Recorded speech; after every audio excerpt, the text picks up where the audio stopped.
চলমান ঢাকা প্রিমিয়ার লিগে তাওহিদ হৃদয়কে নিষিদ্ধ করার ঘটনাকে ঘিরে যে নাটক শুরু হয়েছে সেটা যেন থামার নামই নেই। যত দিন যাচ্ছে ততই জটিল হচ্ছে। এবার এই ঘটনার সঙ্গে যুক্ত হয়েছেন তামিম ইকবাল সহ বাংলাদেশের আরো অনেক সিনিয়র ক্রিকেটার। গত কয়েক মাসে ঘটে যাওয়া আরো কিছু ঘটনা নিয়েও তারা বাংলাদেশ ক্রিকেট বোর্ডের ওপর বেশ ক্ষুব্ধ। সাংবাদিকদের মুখোমুখি হয়ে তামিম বলেন, হৃদয়কে আবার নিষিদ্ধ করাটা একদমই হাস্যকর। রহমান পেয়ারের রিপোর্ট। ডিপিএলে তাওহিদ হৃদয়ের ঘটনা ঘিরে তীব্র আলোচনা সমালোচনা চলছে ক্রিকেট মহলে। আবাহনীর বিপক্ষে ম্যাচে আম্পায়ারের সিদ্ধান্তে অসন্তোষ প্রকাশ করে হয়েছেন নিষিদ্ধ। মেয়াদ শেষ হওয়ার আগেই তার ফেরা। আবারও মোহামেডানের ক্রিকেটারের নিষেধাজ্ঞা। নাটক যেন থামছেই না। শুক্রবার সকাল থেকে শেরেবাংলা জাতীয় ক্রিকেট স্টেডিয়ামে জড়ো হলেন ক্রিকেটাররা।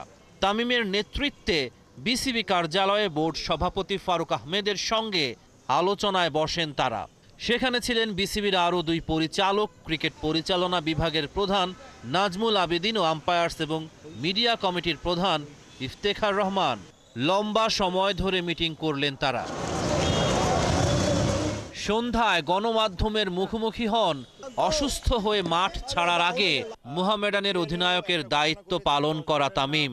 হার্ট অ্যাটাকের পর এই প্রথম তিনি সংবাদ মাধ্যমের মুখোমুখি হন। লাস্ট 2-3 মাস 4 মাসে কিছু কিছু ইনসিডেন্ট ঘটছে, যেটা নিয়ে প্রত্যেকটা প্লেয়ারের মনে একটা কষ্ট ছিল। Players were extremely upset. Towhid Hridoy একটা ম্যাচ সাসপেন্ড ছিল, না খেলে তারপরে সে 2টা ম্যাচ খেললো। সো বেসিকলি ওর যে পানিশমেন্টটা ছিল সে কিন্তু অলরেডি সার্ভ করে নিয়েছে। এখন 2টা ম্যাচ খেলার পর কালকে শুনলাম যে তাকে আবার সাসপেন্ড করছে। এটা কোন রুলে, কোন দিকে, কিভাবে করছে এটা আমার কাছে জানা নাই। সো এই জিনিস নিয়ে আমরা খুব ওয়ারিড ছিলাম। এটা actually it was very funny. কোনোভাবেই সাসপেন্ড হতে পারে না, বিকজ যে ছেলে অলরেডি সাসপেনশন হয়েছে, তাকে বিসিবি অ্যালাউ করেছে খেলার জন্য 2 ম্যাচ, তাকে আবার আপনি কিভাবে সাসপেন্ড করতে পারেন?